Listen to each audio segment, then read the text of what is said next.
بسم الله الرحمن الرحيم. الحمد لله الذي أنزل على عبده الكتاب ولم يجعل له عوجا قيما لينذر بأسا شديدا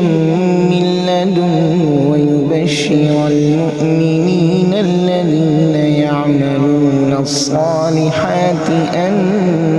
لهم أجرا حسنا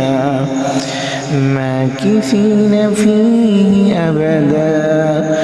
وينذر الذين قالوا اتخذ الله ولدا ما لهم به من علم ولا لآبائهم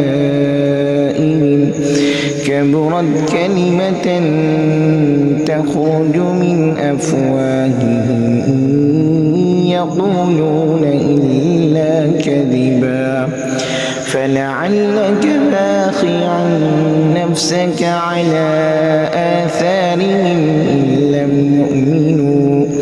إن لم يؤمنوا بهذا الحديث أسفا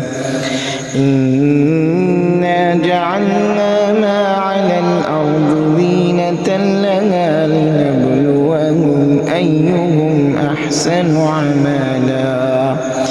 وإنا لجاعلون ما عليها صعيدا جرزا أم حسبت أن أصحاب الكهف والرقيم كانوا من آياتنا عجبا إذ أوى الفتية إلى الكهف